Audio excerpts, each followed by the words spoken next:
Vamos a hacer una pausa por hoy en nuestro estudio del Evangelio de Marcos para presentar este tema que considero es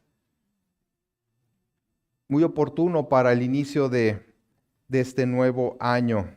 Acompáñenme a Colosenses capítulo 1 y vamos a leer desde el versículo 1 al versículo 14. Hoy es domingo 12 de enero de 2025 y he titulado este mensaje Un propósito superior. Un propósito superior. Vamos a la palabra ahí en Colosenses capítulo 1. Dice así: Pablo, apóstol de Jesucristo, por la voluntad de Dios, y el hermano Timoteo, a los santos y fieles hermanos en Cristo que están en Colosas, gracia y paz sean a vosotros, de Dios nuestro Padre y del Señor Jesucristo. Siempre orando por vosotros, damos gracias a Dios, Padre de nuestro Señor Jesucristo, habiendo oído de vuestra fe en Cristo Jesús y del amor que tenéis a todos los santos, a causa de la esperanza que os está guardada en los cielos, de la cual ya habéis oído por la palabra verdadera del Evangelio, que ha llegado hasta vosotros, así como a todo el mundo, y lleva fruto y crece también en vosotros, desde el día que oísteis y conocisteis la gracia de Dios en verdad, como lo habéis aprendido de Epafras, nuestro consiervo amado, que es un fiel ministro de Cristo para vosotros, quien también os ha declarado vuestro amor en el Espíritu. Por lo cual también nosotros, desde el día que lo oímos, no cesamos de orar por vosotros y de pedir que seáis llenos del conocimiento de su voluntad en toda sabiduría e inteligencia espiritual, para que andéis como es digno del Señor, agradándole en todo, llevando fruto en toda buena obra y creciendo en el conocimiento de Dios, fortalecidos con todo poder conforme a la potencia de su gloria para toda paciencia y longanimidad, con gozo dando gracias al Padre que nos hizo aptos para participar de la herencia de los santos en luz, el cual nos ha librado de la potestad de las tinieblas y trasladado al reino de su amado Hijo, en quien tenemos redención por su sangre, el perdón de pecados. Oremos. Gracias, Señor. Nuevamente nos ponemos en tus manos, solicitando, Señor, tu ayuda,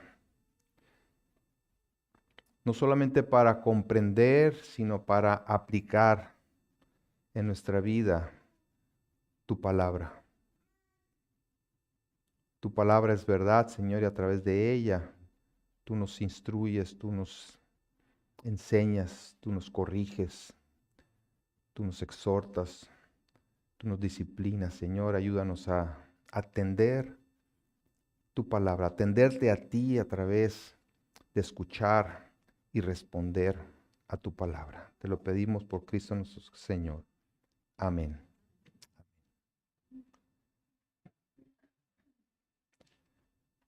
Bueno, yo espero que a estas alturas, ya 12 de enero, ya todos se han inscrito al gimnasio.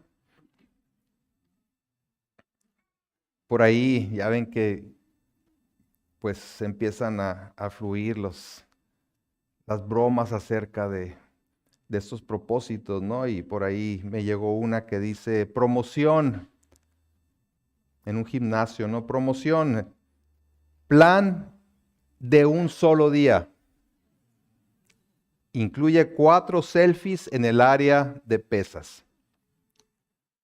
Como si nos conociera, ¿verdad? El dueño de este gimnasio dice, bueno, vamos a poner fácil, ¿verdad? Un plan de un solo día. Bien, bueno, fuera de broma, al terminar un ciclo más de nuestro calendario, creo que es conveniente meditar no solo en aquellas cosas que no pudimos lograr el año anterior, sino especialmente en las maneras en las que el Señor nos ha bendecido, sobre todo en el terreno espiritual, y mostrar gratitud por todo lo que Él ha hecho en nosotros y a través de nosotros. Y que eso que reconocemos que ha hecho a nuestro favor,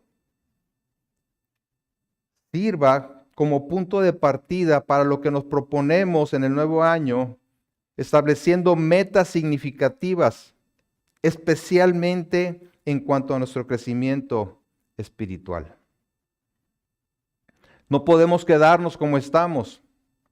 La vida cristiana es un continuo crecimiento en el conocimiento de Dios, asombrándonos por quién Él es y apreciando cada vez más el precioso evangelio de la gracia en Jesucristo. En la introducción de su carta a los Colosenses, el apóstol Pablo les da a conocer precisamente estos dos temas por los cuales tanto él como sus colaboradores, aquí menciona a Timoteo, han estado orando por ellos.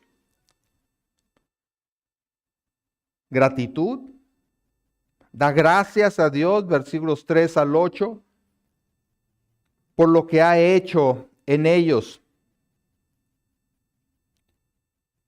Y una petición de los versículos 9 al 14, para que continúen en ese crecimiento espiritual. Digamos que la oración de agradecimiento es el punto de partida o de arranque para que sigan adelante en su fortalecimiento espiritual. De cierta manera les mando un mensaje de bravo, van bien por la gracia de Dios. Y doy gracias a Dios por ello, lo cual ciertamente sería de ánimo para los hermanos. Pero eso es solamente el punto de partida, porque de ahí él eleva una oración de petición al Señor para que sean afirmados en lo que han creído y lo demuestren mediante una vida transformada. Este, considero, es el mejor de los deseos para la vida de los cristianos en Colosas, y es el mejor de los deseos para nosotros en el aquí y el ahora. Si se trata de establecer buenos propósitos para el año que recién comienza, la oración de Pablo constituye el mejor de esos propósitos, nuestro crecimiento espiritual. Un crecimiento que tiene su punto de partida en la comprensión y recepción del Evangelio de la gracia, mismo que es el fundamento para vivir de manera congruente con lo que profesamos. Veremos entonces la necesidad de continuar creciendo espiritualmente, tal como lo dice Pablo en Filipenses 3:14, donde dice: prosigo a la meta, al premio del supremo llamamiento de Dios en Cristo Jesús. Este es el punto de partida, pero prosigo a la meta, continúo, persevero por la gracia de Dios. Así es que da gracias a Dios como punto de partida, los versículos 3 al 8. Después de su saludo tradicional, da gracias a Dios, expresa su enorme gratitud por las manifestaciones del Evangelio en la vida de los colosenses. Al orar por vosotros, siempre damos gracias a Dios. Dice el versículo 3, siempre orando por vosotros, damos gracias a Dios, Padre de nuestro Señor Jesucristo, habiendo oído de vuestra fe en Cristo Jesús y del amor que tenéis a todos los santos. Podemos decir que aquí hay gratitud de Pablo hacia Dios por las evidencias de una conversión, por las evidencias de la conversión genuina en la vida de estos hermanos colosenses. La idea principal es el reconocimiento de la obra de gracia que Dios ha realizado en ellos por el Evangelio, y que se ha manifestado en una fe verdadera y un amor creciente entre los santos. Reconoce estos dos aspectos como fruto de haber recibido el Evangelio: fe y amor. Fe, o sea, una permanente confianza en Cristo Jesús, y amor a los santos. Es decir, esa demostración de la fe, esa aplicación práctica de la fe. Estas dos cosas van juntas. Porque la fe siempre obra a través del amor. Y el amor es una expresión de la verdadera fe. ¿Cómo se sabe que alguien ha abrazado la fe en Cristo? ¿Qué es lo que dijo Jesús al respecto? Juan 13:35, Jesús dijo, en esto conocerán todos que sois mis discípulos, si tuviereis amor los unos por los otros. La evidencia más clara de ser discípulos de Jesús es el amor de los unos por los otros. Vayan a Primera de Juan, capítulo 4. Primera carta de Juan, capítulo 4.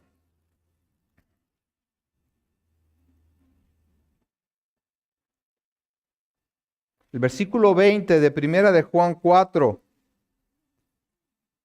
dice, si alguno dice, yo amo a Dios y aborrece a su hermano, es, ¿qué cosa?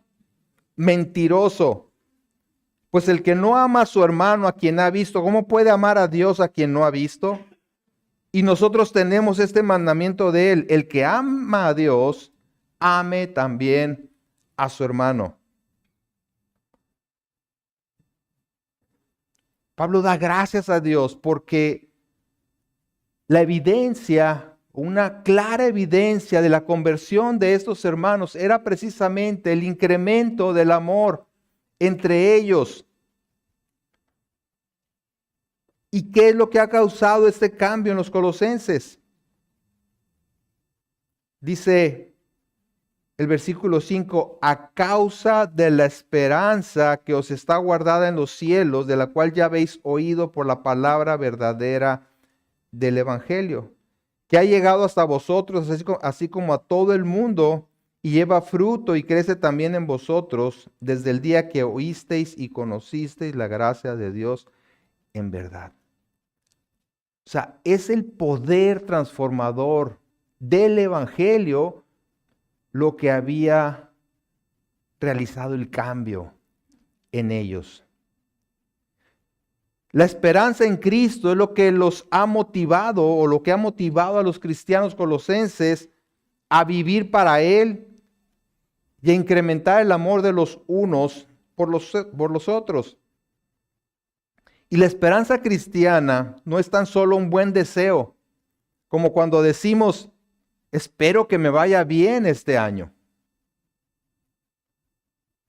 No. Es más bien una certeza basada en el cumplimiento de las promesas de Dios. Es una esperanza que está guardada o reservada en los cielos y que, como dice el versículo 12, se trata de la herencia de los santos en luz y que nos recuerda lo que dice Pedro al respecto, una herencia incorruptible, incontaminada e inmarcesible, reservada en los cielos para vosotros. Por lo cual él mismo, Pedro, bendice al Señor en 1 Pedro 1:3 diciendo, bendito el Dios y Padre de nuestro Señor Jesucristo, que según su grande misericordia nos hizo renacer para una esperanza viva por la resurrección de Jesucristo de los muertos. Es una firme esperanza que ha impactado la vida de los colosenses, que habiendo sido paganos, que habiendo vivido completamente alejados de Dios, ahora conocen y abrazan la gracia de Dios en Cristo, el evangelio que produce fruto espiritual verdadero y que les fue predicado y enseñado por un fiel siervo de Cristo. Vean versículos 7 y 8.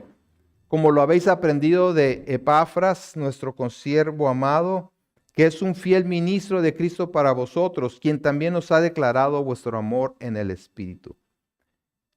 Y aquí vemos la importancia de poner el fundamento correcto.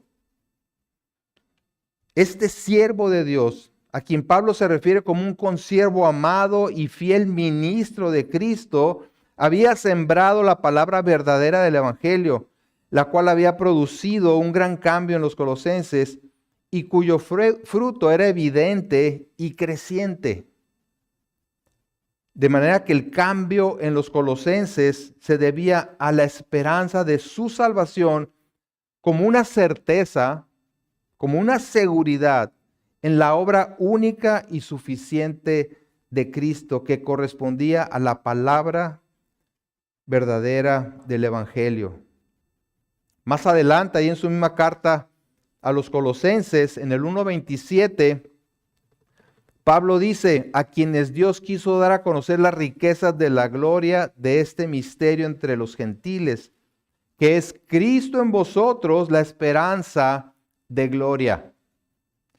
Su esperanza estaba firmemente arraigada en la obra completa, suficiente de Cristo.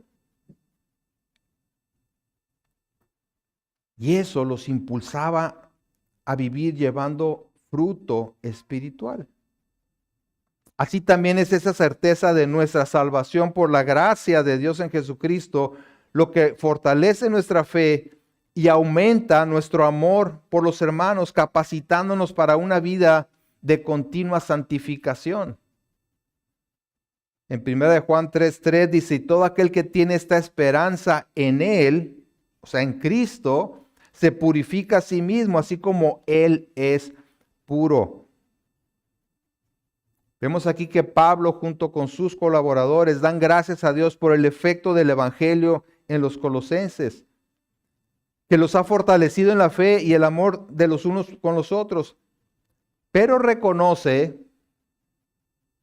que esto es solo el punto de partida y que no bastaba con haber tenido un buen arranque, sino que era necesario que continuaran fortaleciéndose en esa fe inicial. Pues de otra manera podían ser engañados y desviados del fundamento correcto, el evangelio verdadero. Así que a su oración de gratitud agrega una de petición por el crecimiento espiritual de los hermanos, que es la segunda parte, los versículos 9 al 14. Vemos aquí la necesidad de crecer espiritualmente. En primer lugar, la necesidad de crecer espiritualmente. Si todo iba bien con los hermanos colosenses y Pablo da gracias a Dios por lo que estaba viendo en ellos, ¿para qué preocuparse? Bien, pues Pablo sabía que no bastaba con tener una fe básica,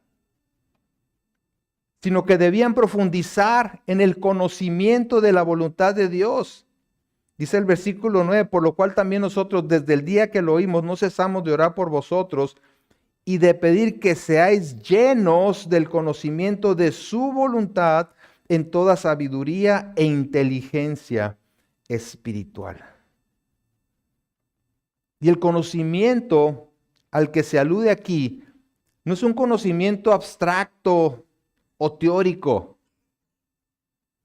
Dice en toda sabiduría e inteligencia espiritual. Sabiduría implica el buen uso de ese conocimiento, la aplicación correcta de los principios y preceptos de la palabra de Dios, porque de poco sirve el saber la palabra, el saber qué dice, si no la ponemos en práctica, si no se refleja en un cambio y una disposición en nuestra vida de obedecer al Señor. E inteligencia espiritual se refiere básicamente a la comprensión de la voluntad de Dios. Y en conjunto se trata de una comprensión profunda de la naturaleza de la revelación de Dios en Jesucristo. Y es un discernimiento que produce fruto para la vida práctica, como lo indica también el contexto inmediato. Ahora, si existe esa necesidad de crecer en el conocimiento de la voluntad de Dios, en toda sabiduría e inteligencia espiritual. ¿Cómo ser llenos del conocimiento de su voluntad? ¿Cómo llevar a cabo esto?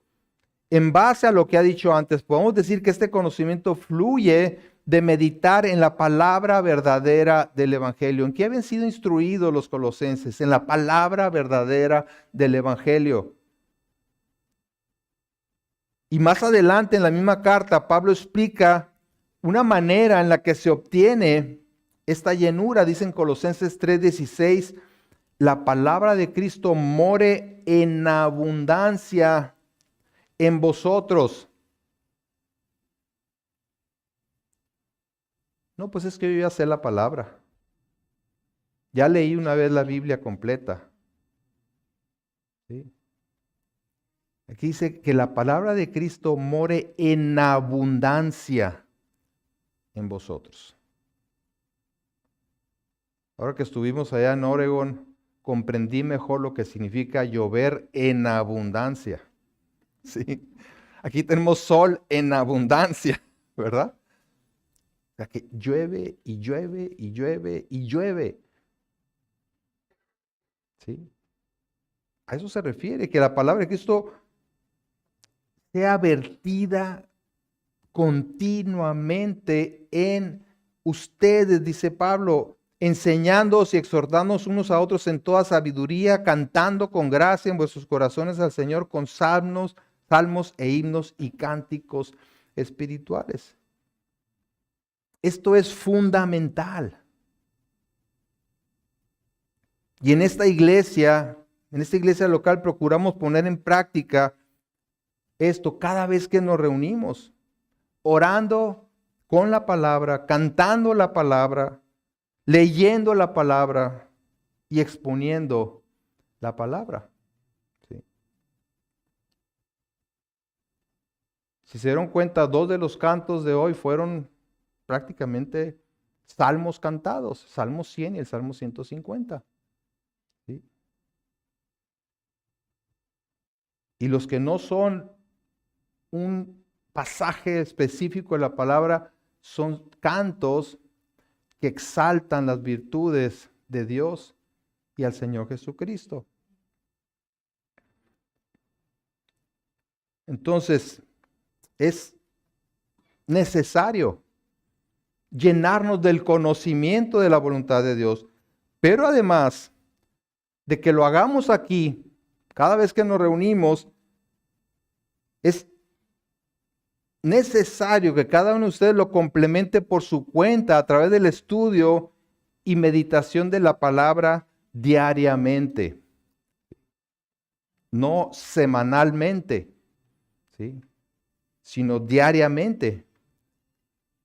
Y cada estudio que tenemos tiene ese propósito también de ayudarlos a ustedes a comprender mejor la palabra, a ser llenos de la palabra. Y estos recursos que les estamos presentando de fuentes externas también tienen ese propósito, ¿verdad? Pablo sabe que no se trata solamente de tener un mayor conocimiento, sino que dicho conocimiento de Dios y de su voluntad debe derivar en un cambio, en una transformación, en una vida de santificación. Es decir, un crecimiento espiritual objetivo, pero visible. Tiene que reflejarse en nuestra manera de vivir. Vean el versículo 10. Para que andéis como es digno del Señor, agradándole en todo, llevando fruto en toda buena obra y creciendo en el conocimiento de Dios. Entonces, no nomás tenemos la necesidad de crecer espiritualmente, sino que el propósito, ¿sí? En segundo lugar, el propósito del crecimiento espiritual es andar como es digno del Señor. Y lo describe en 3 acciones concretas. ¿Qué significa eso de andar como es digno del Señor? 3 acciones concretas. Dice, agradándole cuando quieras, en algunas cosas. ¿En qué? En todo. Ahora, si no conozco la voluntad de Dios, pues no le voy a poder agradar en todo. Pero eso no me exime de la responsabilidad de agradarle en todo. Es como las leyes, ¿sí? No porque desconozcas una ley de tránsito, te exime, ¿verdad?, de cumplirla. No le puedes alegar al policía, no, pues es que yo no sabía. ¿Sí? Pues lo siento mucho, aquí está la multa, ¿no? Habla de una vida de santificación en obediencia a su palabra. El mero conocimiento teológico sin evidencias claras de sus implicaciones en la vida diaria no es más que religiosidad. El apóstol ora pidiendo que los colosenses puedan andar o conducirse en armonía con su nueva identidad en Cristo. Habla de un esfuerzo consciente por agradar a Dios en todo. ¿Qué dijo el Señor Jesús con respecto a hacer la voluntad de Dios? Mateo 7:21. No todo el que me dice Señor, Señor entrará en el reino de los cielos, sino el que hace la voluntad de mi Padre que está en los cielos. Eso significa agradar a Dios en todo. Entonces no solamente es agradándolo en todo, sino llevando fruto en toda buena obra. Las buenas obras, como sabemos, son el resultado o fruto del crecimiento espiritual. No hacemos buenas obras o no nos conducimos correctamente para santificarnos, sino al revés. Es nuestra comunión con el Señor lo que produce las buenas obras. ¿Sí? Agradándole en todo, llevando fruto en toda buena obra y creciendo, tercer lugar, creciendo en el conocimiento de Dios. Jamás podremos afirmar que ya conocemos a Dios y alcanzamos a comprender completamente las implicaciones del Evangelio. Otra de las hermosas oraciones del apóstol Pablo refleja esto. Si vamos a Efesios capítulo 3.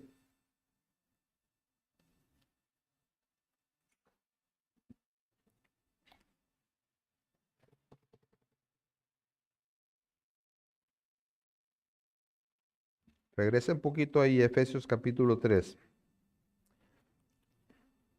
En el versículo 14 dice, por esta causa doblo mis rodillas ante el Padre de nuestro Señor Jesucristo, de quien toma nombre toda familia en los cielos y en la tierra, para que os dé, fíjense bien, para que os dé, conforme a las riquezas de su gloria, el ser fortalecidos con poder en el hombre interior por su espíritu, para que habite Cristo por la fe en vuestros corazones, a fin de que arraigados y cimentados en amor, seáis plenamente capaces de comprender con todos los santos cuál sea la anchura, la longitud, la profundidad y la altura, y de conocer el amor de Cristo que excede a todo conocimiento, para que seáis llenos de toda la plenitud de Dios. Es decir, en la medida en que profundicemos en la palabra de Dios, en dependencia del Espíritu Santo, nuestra comprensión del amor de Cristo irá siendo mayor. Lo cual, a su vez, nos afirmará más y más en la fe. Ahora, si intentamos lograr esto en nuestras fuerzas, ustedes saben lo que va a pasar. No llegaremos muy lejos. Nos cansaremos, nos frustraremos, retrocederemos necesariamente. Es por eso por lo que Pablo incluye en su petición, en el versículo 11, dice, fortalecidos con todo poder, conforme a la potencia de su gloria, para toda paciencia y longanimidad. Como pueden ver, el poder para perseverar en el crecimiento espiritual no lo generamos nosotros.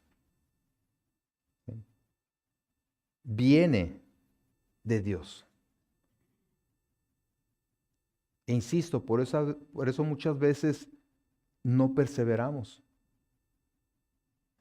Arrancamos bien el año, ¿verdad? Voy a leer la Biblia completa en todo el año, arrancamos y al poco tiempo ya vamos dejando.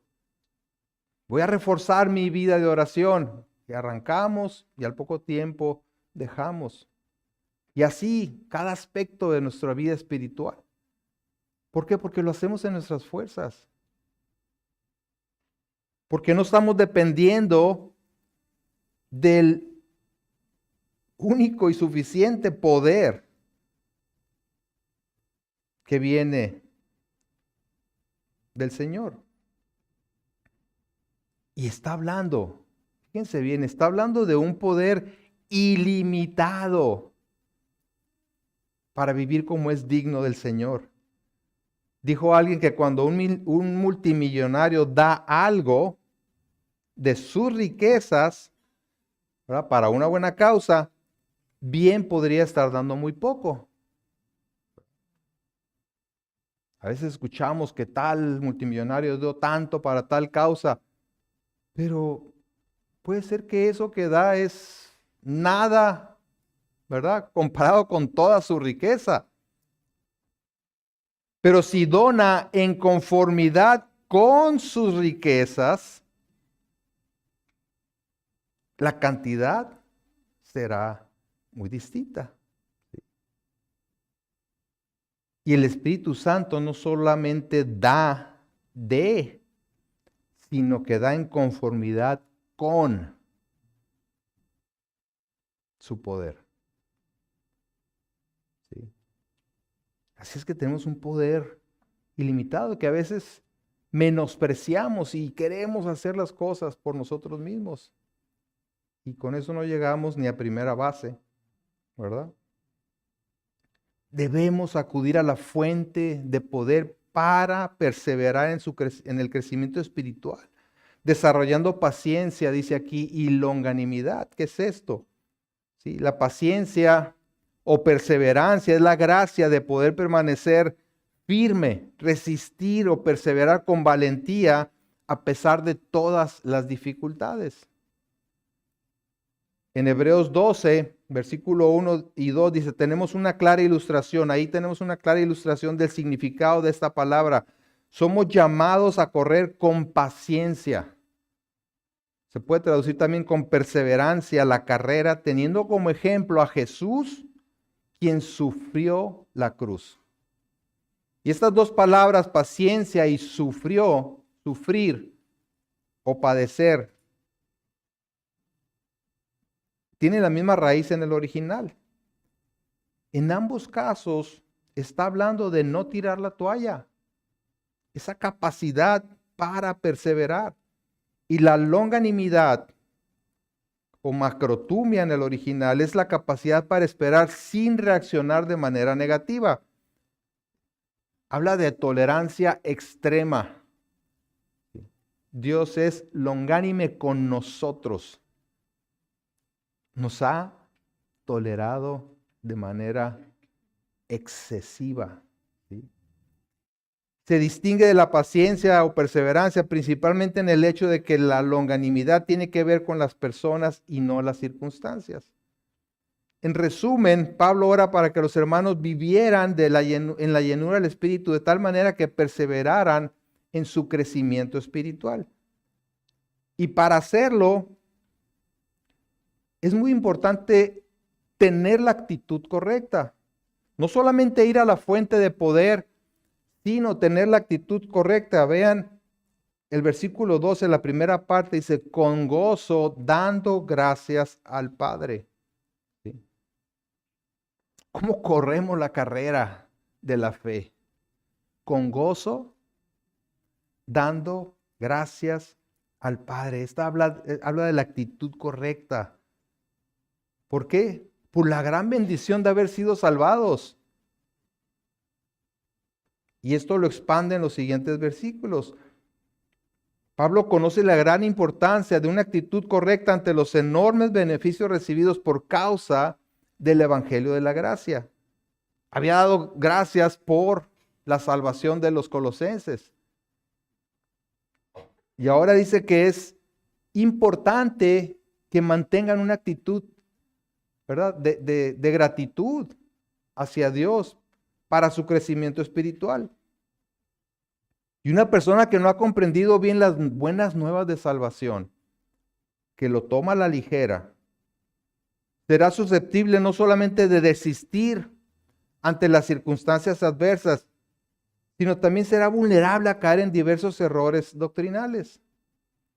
Y de eso también los está previniendo Pablo, porque vendrían o habían llegado ya falsos maestros que los querían confundir, querían agregarle a la salvación por gracia otros requisitos.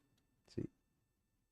Entonces, si yo creo que hay algún mérito en mí mismo para recibir la salvación, cualquier aportación, por más mínima que sea, pero que yo contribuyo de alguna manera, entonces haré a Dios deudor, como que me debe algo, y esperaré que siempre me dé lo que yo deseo,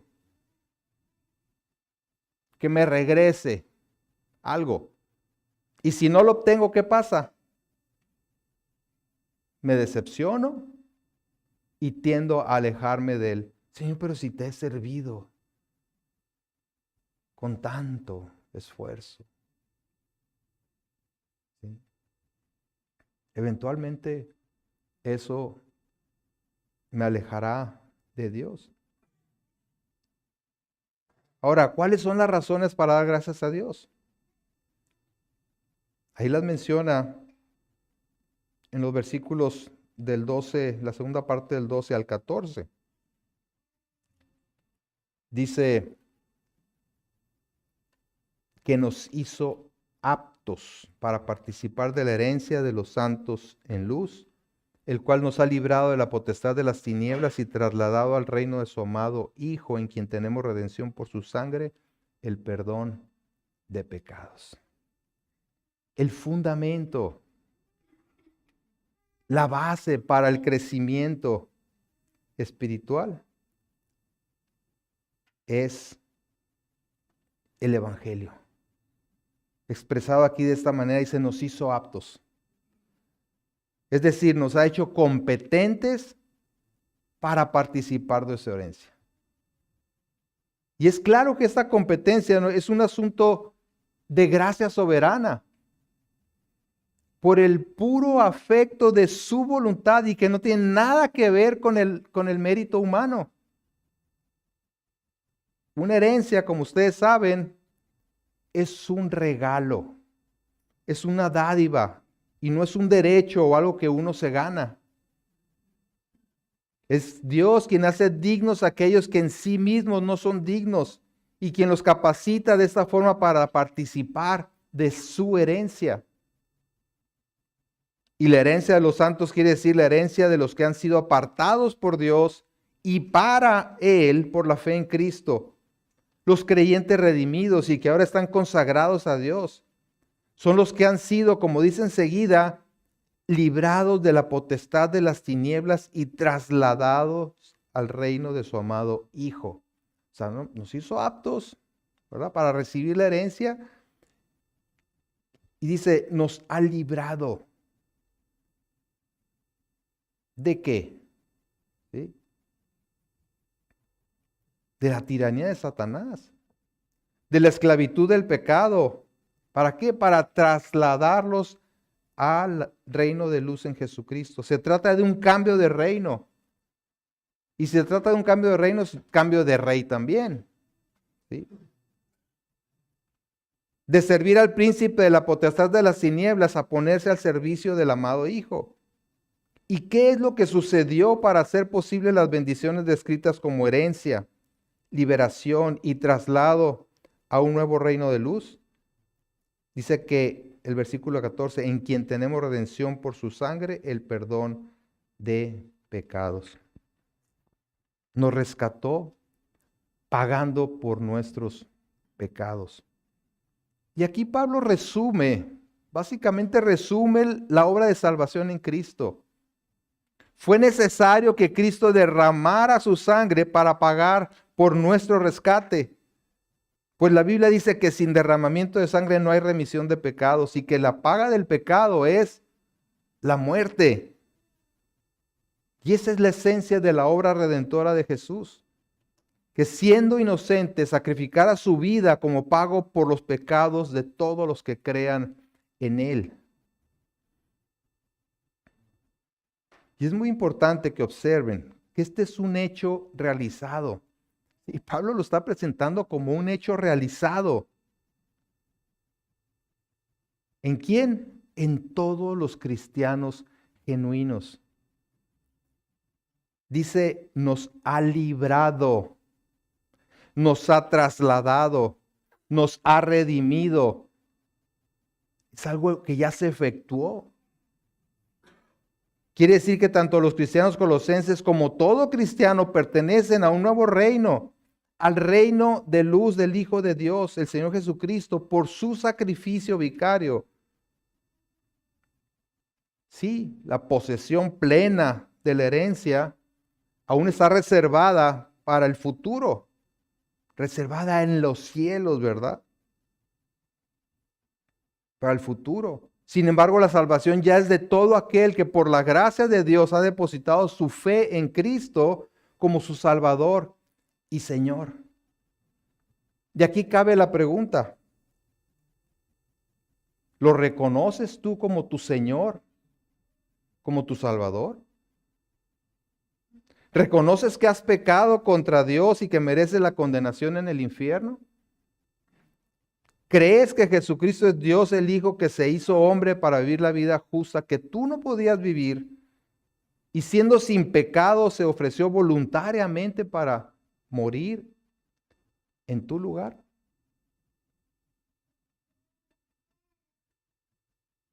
No tomes la pregunta a la ligera. ¿Sí? Porque como digo, Pablo lo está presentando como un hecho ya consumado. Nos ha librado, nos hizo aptos, nos ha librado, nos ha redimido, nos ha trasladado de reino, sí. Pero solamente porque ya estamos en la fe en el Hijo de Dios.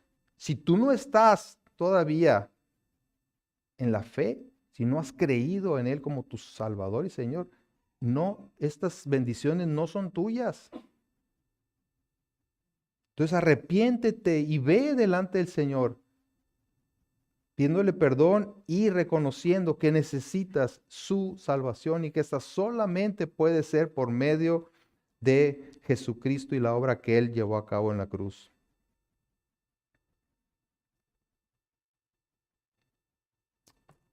Entonces, en esencia, Pablo desea transmitir a los hermanos colosenses la necesidad de perseverar en la palabra verdadera del Evangelio. Esa es su petición y es lo que él espera como respuesta de los hermanos mediante la ayuda de Dios, fortalecidos con el poder de Dios. ¿Van bien? ¿Van bien? Dios ha hecho algo precioso en su vida, pero es necesario que se llenen del conocimiento de la voluntad de Dios para que perseveren. Lo que oyeron y recibieron y ha transformado sus vidas, ahora deben no solo mantenerlo, sino acrecentarlo. Y como dije, vendrán o quizás ya están entre ellos falsos maestros que los quieren atarantar con filosofías contrarias al Evangelio de la gracia. Y por esa razón deben mantenerse firmes y creciendo en el conocimiento de Dios y de su verdad. En el capítulo 2, versículo 8 ahí de Colosenses, Pablo les advierte.